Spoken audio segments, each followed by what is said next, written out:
Hello everyone, you're welcome again to my channel. Thank you for sticking around all the time.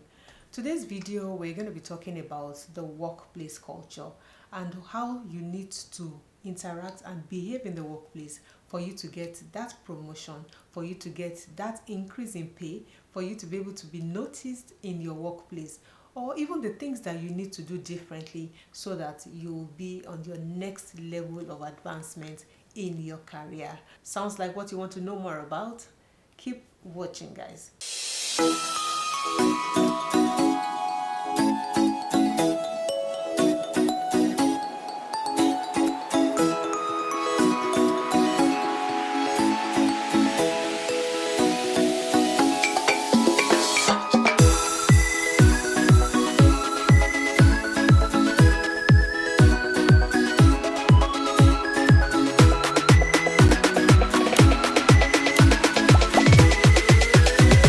We've established that we are all immigrants and we've come from major diverse countries of the world, and we are integrating really hard. We're trying to put those pieces together, see how it kind of fits so that we're not judged or put aback by the way we interact or the way we behave in the workplace.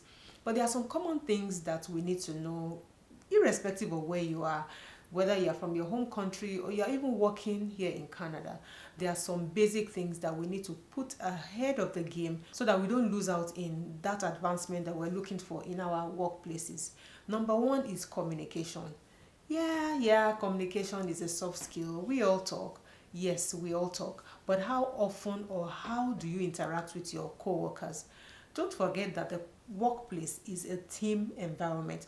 And when it's a team, you need to communicate with your team members, your supervisors, and everyone around your team. Whether you have subcontractors or you have even external stakeholders, you need to find ways to better communicate with them.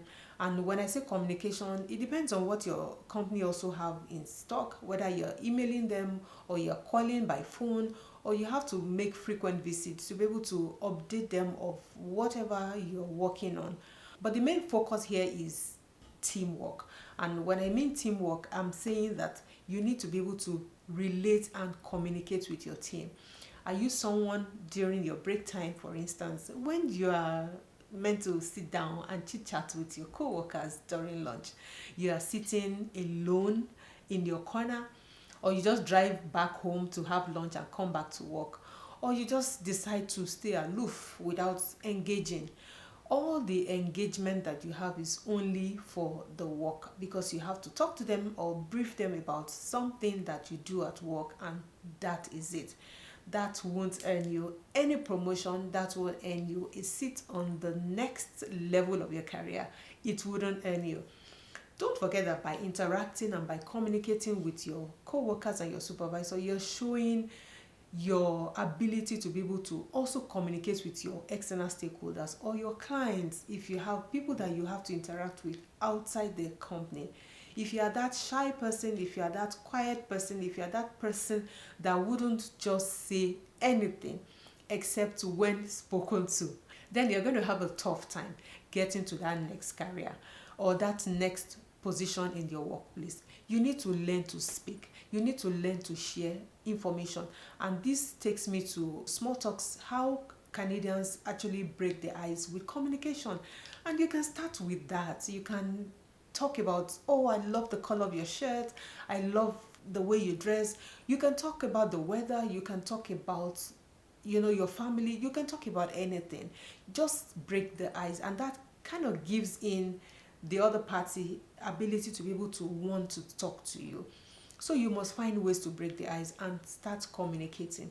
Talk about anything. During the lunchtime, you can talk about your diverse food. You bring your jollof rice, for instance, for lunch, and you're saying, oh, this is how we make our jollof rice. Do you want to try a spoon to see if you like it? Don't worry, it's not spicy. Or this is spicy. I'll make a non-spicy one next time when I come that I know you're going to enjoy it. You can decide to break those ice like that, and that way you're showing that you are collaborative, you are able to communicate with. The second thing I will talk about is being proactive or showing initiative. This is huge in the workplace. If you're somebody that waits after each project or each task to be dumped on another task before you start working, I don't know how you got there in the first place, because you need to be sent out of that workplace. Yes, if you need to be proactive, you need to know the next thing that needs to be done. You need to ask, you need to be ahead of the game. You need to be ahead of your supervisor. You need to be in their head thinking about what next to do. By the way, you guys will have meetings that you run. You understand what the company's goals are, what the initiatives are. You understand what their next step would be. Fill in the gap. Find ways in which you can step in ahead of the game. Ask questions. Speak to your supervisor. What do you need me to do? How better can I fit in this particular space? Do you need help in this area? How can I take in more tasks to be able to make work easier for the whole team? You need to ask questions. You need to step ahead of the game and be proactive. The game is being proactive, because if you're someone that is just waiting, after the next task, you're just waiting. And if you are not called upon, you're just waiting, then you don't show that you are someone that is proactive or that shows initiative. The game of the workplace is for you to be able to start a task or find ways to be active in that task or in the project that you're working on.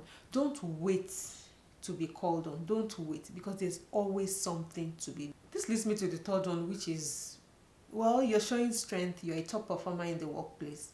Your boss relies on you, your colleagues rely on you. You're the only one that knows how to do X, Y, Z better. You're the first point of call when things are meant to be done. This is a good skill or a good attribute for you as an employee in a place of work. But it doesn't show that you are collaborative. It doesn't show that you are a team player. Because if a task is solely reliant on you, that nobody else can do it, your boss says, no, Afolake, you're the only one that can do it better. Don't let anybody touch it. You have to do it all the time. Then it doesn't show that you are collaborative, because you're not letting others in about how they can also learn and fill in that gap. For instance, you might be ill, you might be on vacation, that task needs to be done, but you are the only one that knows the gem about how to get through it. That is not a good sign.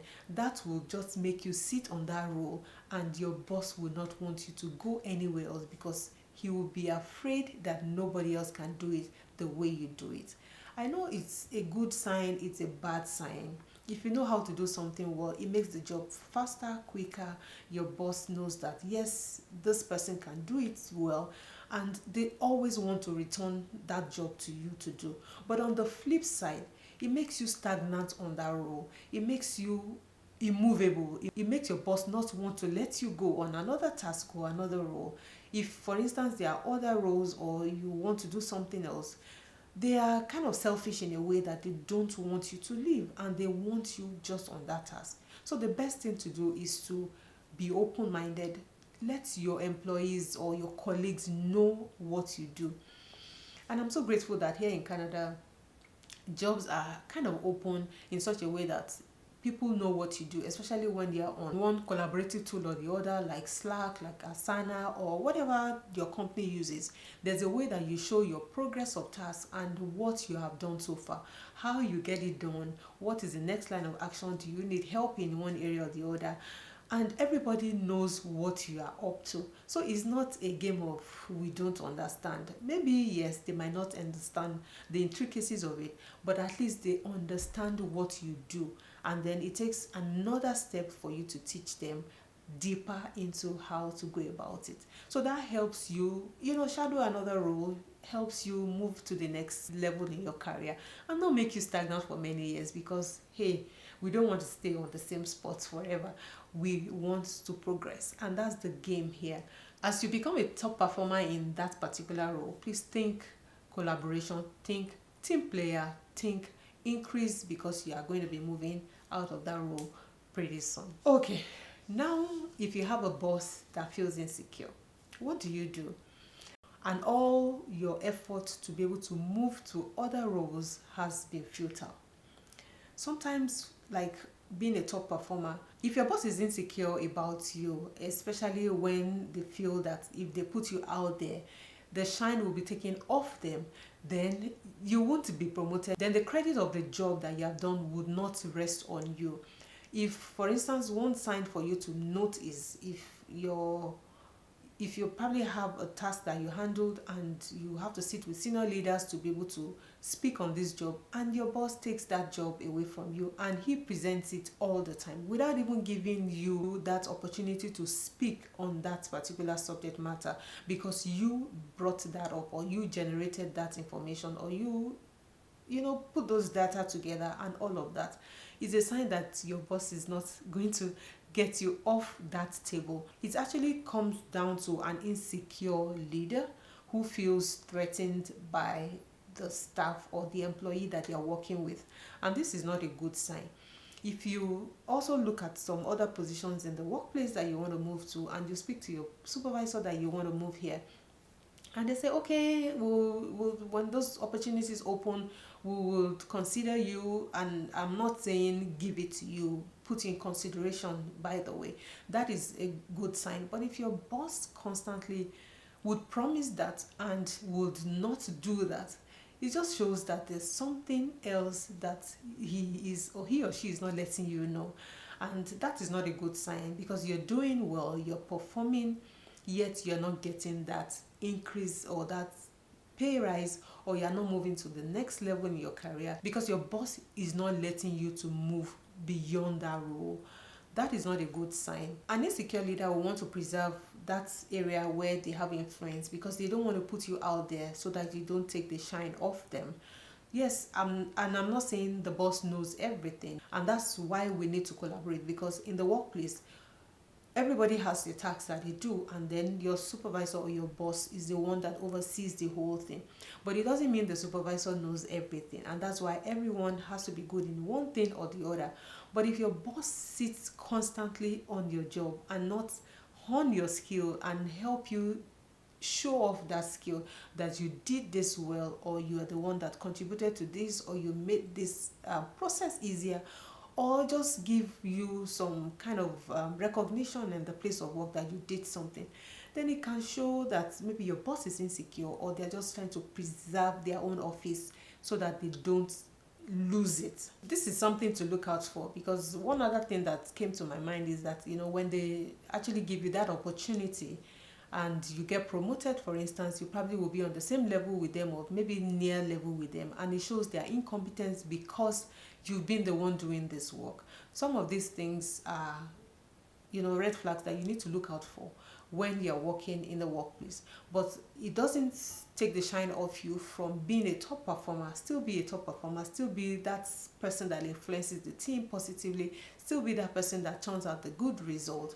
But look out for those signs when you see that your supervisor is not giving you enough opportunity to step up in your career. You probably don't want to lose their own seats in the eyes of their own managers or directors. Well, what I will advise you to do is to have a sincere discussion with your boss about this particular concern. If it has lingered for so long, maybe years, and you are not being given the opportunity, and some other people coming behind are pushed ahead of you or moved to other roles that you can see advancement, but you are not moving anywhere because they are insecure and they are trying to cover up their tracks by keeping you there. So have an honest and open conversation with your boss and begin to have opportunity to network better into other department leads.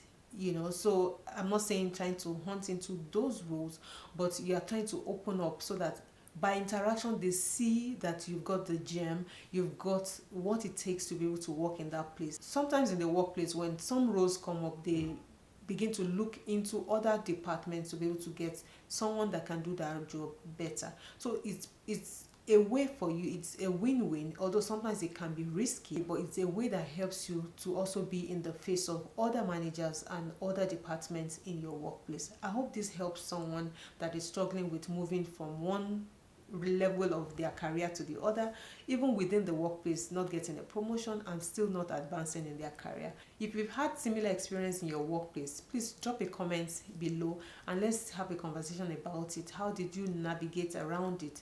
Did you move to another department? Did you actually leave the company? Because that's another way to be able to safeguard your own sanity and move into your career and begin to move ahead in your career journey. So whatever you've done differently and has helped you, please put in the comment section and let everyone learn and pick one or two things from there. Thank you, and I will see you in my next vlog.